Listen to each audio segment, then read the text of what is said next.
Bismillahirrahmanirrahim. Assalamualaikum warahmatullahi wabarakatuh. Perkenalkan, nama saya Muhammad Alwi Makhdurul Fauji, 1908 105078, mahasiswa Tadris Matematika IAIN Syekh Nurjati Cirebon. Pada pertemuan kali ini saya akan mempresentasikan tugas akhir mata kuliah metodologi penelitian yang diampu oleh Bapak Budi Manfaat selaku dosen Tadris Matematika IAIN Syekh Nurjati Cirebon. Tugas akhir kali ini berupa proposal penelitian yang berjudul pengaruh implementasi keterampilan metakognitif terhadap hasil belajar siswa pada pelajaran matematika. Untuk poin pertama yaitu tentang latar belakang kenapa saya memilih judul ini. Kata kunci utama dalam judul penelitian ini yaitu tentang pendidikan, gitu kan. Pendidikan dari berbagai macam definisi yang sudah dijelaskan oleh para ahli, gitu kan. Pendidikan itu memiliki dua unsur secara fundamental, ya. Yang pertama pendidik dan yang kedua peserta didik, gitu. Indonesia, jika dilihat dari sejarah, pendidikan itu memiliki proses transformasi yang panjang, gitu kan, dari masa ke masa. Dari transformasi itu ada yang namanya akselerasi dan ada yang namanya deselerasi. Selain daripada akselerasi transformasi itu, ada yang namanya deselerasi atau pengurangan kecepatan terhadap proses pendidikan di Indonesia khususnya. Jadi pada kenyataannya ada proses pendidikan yang mengalami penurunan atau pengurangan, gitu kan. Di lingkungan terdekat dalam pendidikan formal, siswa itu memiliki penurunan, apalagi kalau kita kerucutkan dalam pelajaran matematika itu sendiri.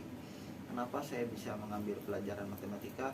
Karena melihat realita yang ada, dan bahkan saya ketika dulu sekolah juga mungkin mengalami hal yang sama, gitu kan. Siswa itu memiliki kesulitan dalam belajar, bahkan tidak menyukai yang namanya pelajaran matematika. Nah, apa sih faktornya, gitu? Hasil penelitian terdahulu yang ditulis oleh Sri Ayu, gitu kan, pada tahun 2021 tentang analisis faktor penyebab kesulitan belajar matematika.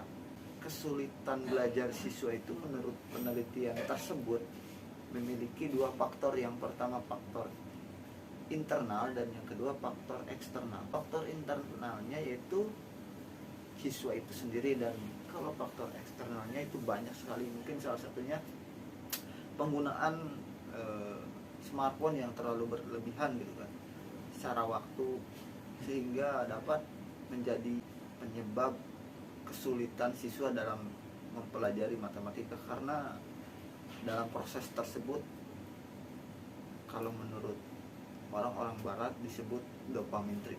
Ketika kita akan kerucutkan pada faktor internal yaitu siswa itu sendiri, kenapa bisa berdampak, gitu kan, atau menjadi penghambat keberhasilan proses pembelajaran matematika itu sendiri, khususnya di pendidikan formal di sekolah-sekolah. Jika kita tinjau dari segi pengalaman, semua orang tidak ada yang memiliki pengalaman yang sama. Jikapun adanya pengalaman yang sama, itu tidak akan sama persis. Ada yang namanya waktu dan tempat yang pasti akan berbeda, gitu. Ada hal-hal yang kita sendiri mengalami hal tersebut, ada hal-hal yang kita sendiri tidak bisa mengalami hal itu. Akan tetapi kita tahu, gitu kan. Satu contoh, ketika bayi itu belum tahu yang namanya cabai itu pedas, gitu kan. Ketika dia pertama kali melihat cabai, dia akan bingung, gitu kan, sehingga dengan polosnya dia akan memakan cabai, gitu kan. Tapi ketika sudah memiliki pengalaman tersebut, bayi akan memiliki respon, gitu, respon terhadap cabai itu sendiri ketika bertemu di lain waktu. Yang kedua yaitu ada hal-hal yang tidak kita alami tapi kita mengetahuinya. Contohnya seperti salju. Mayoritas di Indonesia tidak ada yang mengalami musim salju kecuali orang yang sudah bepergian ke luar negeri. Tapi kita tahu gitu kan salju itu seperti apa. Dari mana sih taunya? Itu dari alat komunikasi yang ada dalam badan kita, yaitu panca indera. Ketika kita menggunakan mata mungkin melihat atau membaca dari tulisan gitu kan, atau ketika kita menggunakan telinga mendengarkan dari orang-orang sekitar atau dari berita, sehingga kita tahu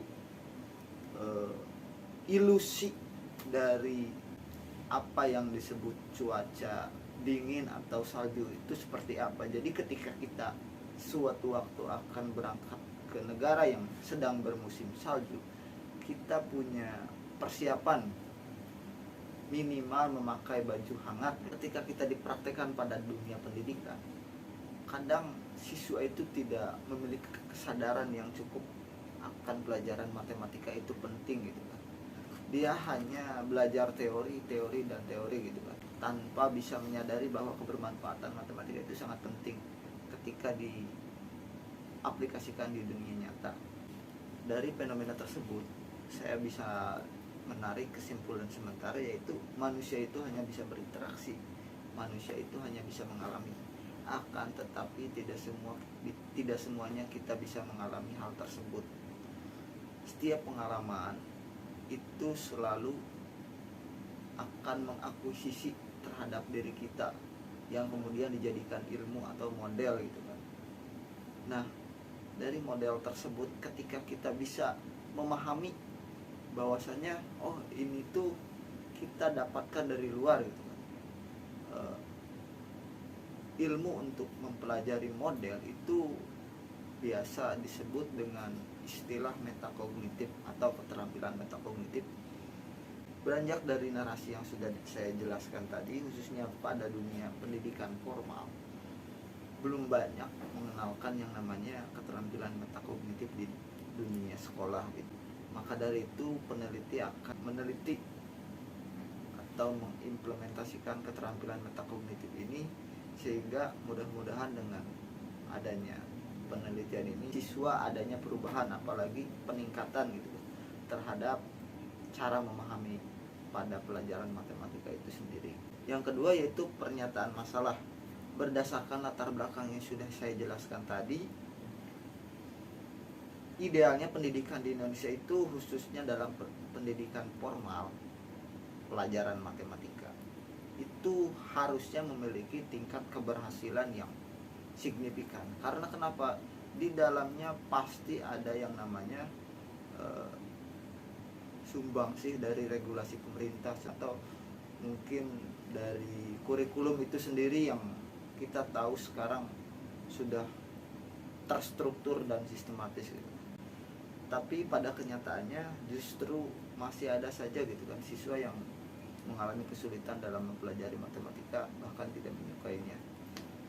Maka dari itu saya akan bungkus penelitian ini sebagai bentuk evaluasi terhadap setiap individu siswa, khususnya siswa yang akan nanti saya teliti atau saya implementasikan.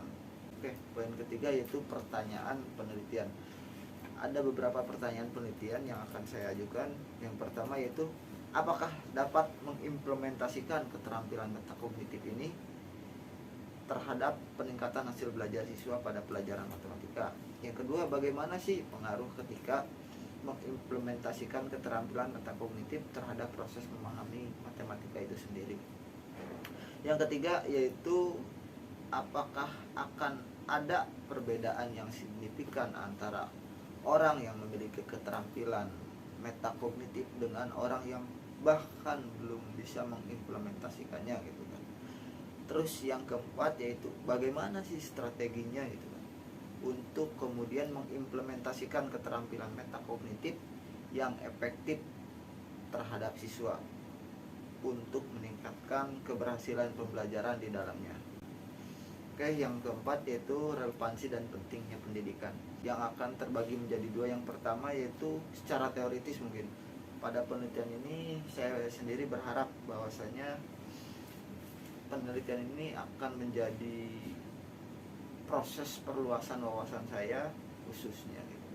Kemudian umumnya mungkin orang-orang yang akan saya ikut sertakan di dalamnya.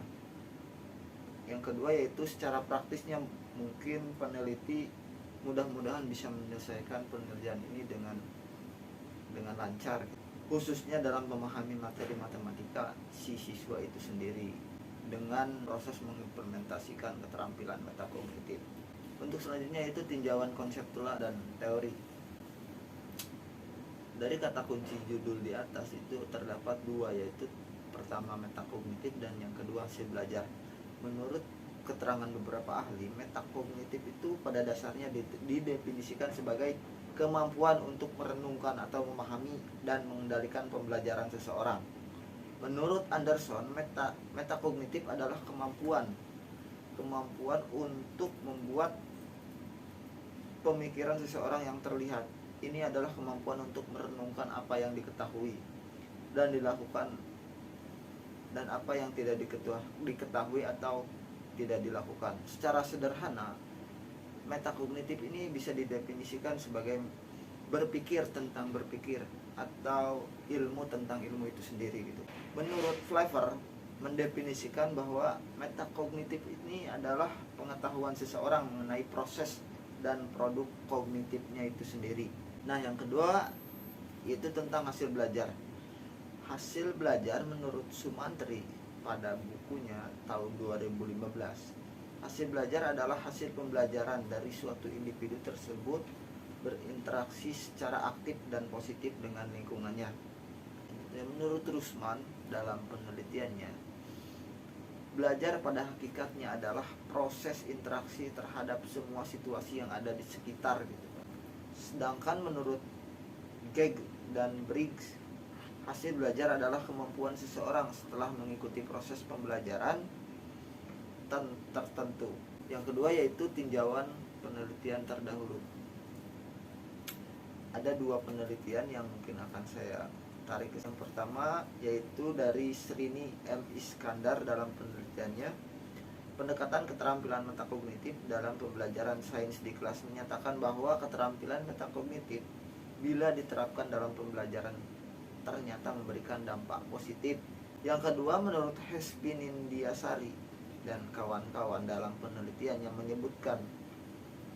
menyimpulkan bahwa variabel level sekolah dan variabel kemampuan awal matematika siswa memberikan peran yang baik terhadap pencapaian dan kemampuan berpikir reflektif pada pembelajaran metakognitif dan pembelajaran konvensional. Jadi semakin tinggi level sekolah dan kemampuan awal matematika siswa diperoleh, semakin tinggi juga pencapaian dan peningkatan kemampuan berpikir yang reflektif. Namun demikian, pembelajaran metakognitif memberikan peran terbesar dibandingkan dengan peran level sekolah itu sendiri dan kemampuan awal matematika siswa terhadap pencapaian atau peningkatan hasil belajar. Yang ketiga yaitu kerangka pikir. Ada beberapa poin penting yang terdapat pada konstruk metakognitif secara mikro, yaitu tentang pengalaman, data, ilmu, dan model gitu kan. Pengalaman merupakan sesuatu yang bisa dicapai atau telah dicapai manusia. Ada sesuatu hal yang bisa dicapai dalam bentuk pengalaman, ada juga hal yang tidak bisa dicapai dalam bentuk pengalaman melainkan dengan alat bantu, yaitu alat komunikasi melalui panca indera yang kemudian bisa diserap oleh otak manusia yang kemudian dijadikan data gitu. Data merupakan bentuk variabel tunggal dalam otak yang mana ketika ada proses koneksi menjadi sebuah ilmu. Pertumbuhan keilmuan akan terjadi secara random apabila tidak punya metodologi untuk mengembangkan dirinya. Sifat dari model itu akan berkembang secara terus-menerus. Metakognitif dalam hal ini merupakan proses akumulasi data dari apa yang ia alami sebagai upaya interaksi pada dunia untuk kemudian menyerap lebih banyak model. Semakin banyak proses serap terhadap model, maka akan semakin jelas adanya jarak antara kesadaran dirinya atau kesadaran kognisinya terhadap dirinya sendiri. Yang keempat yaitu hipotesis penelitian. Berdasarkan kerangka pikir di atas atau kerangka pikir yang sudah saya jelaskan tadi, maka diduga akan adanya proses transformasi terhadap hasil belajar dan sikap belajar siswa khususnya pada pelajaran matematika ke arah yang lebih baik. Tentunya dengan dukungan beberapa faktor, salah satunya yaitu pendekatan pada penelitian terdahulu dan kesadaran peneliti akan banyaknya data yang belum lengkap dan belum diketahui. Sekian presentasi dari saya, kurang lebihnya mohon maaf. Assalamualaikum warahmatullahi wabarakatuh.